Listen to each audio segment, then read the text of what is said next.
I'm Shannon T.L. Kearns, and I want to share a bit about my creative vision and process.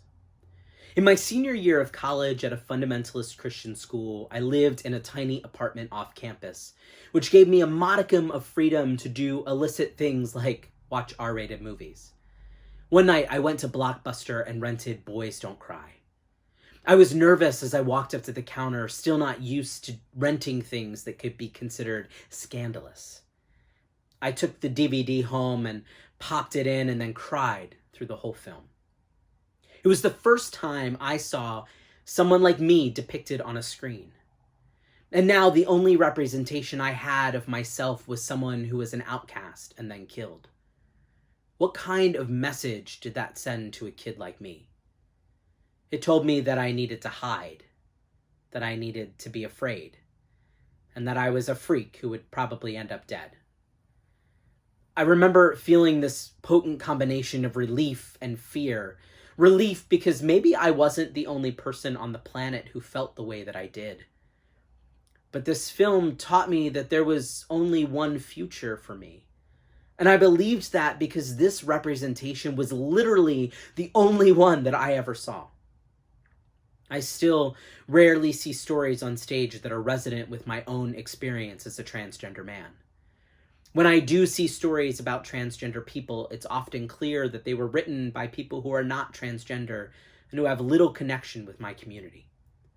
Because of that, the characters are offensive or one-sided or written with cisgender people in mind. They are voyeuristic.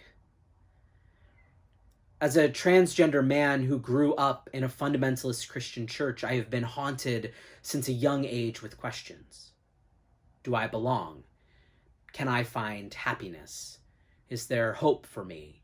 Is religion a force for good or ill? Who's telling the story, and what story are they telling, and can I find myself in it?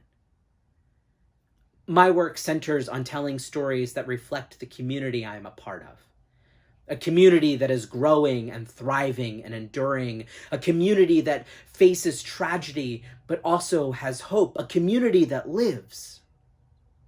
Stories have the power to change the world. They allow us insight, a chance to create empathy, and transport us to a place where we can allow our hearts to soften and our minds to change. Stories also provide a space for people to see themselves represented, to envision futures that they might not have otherwise been able to dream of. In the times we find ourselves in, this deepening of empathy and cultivation of hope is needed more than ever. And so are the amplified voices of marginalized people.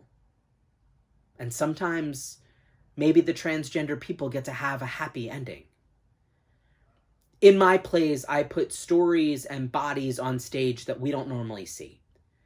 I explore how specificity and focus leads us to empathy and allows us to engage with questions and issues more broadly. I play in the space of small stories that shed light on big issues. I aim to reinvent the kitchen sink drama with characters who have never been allowed to be in the kitchen before. My focus is creating characters that are nuanced and accessible, and in writing plays where there are no easy answers. I rely on dialogue that is efficient and complex and that makes arguments that weave and intersect. My characters are multifaceted and explode stereotypes. My writing will be a part of the canon of transgender art that goes well beyond stories of coming out and transition.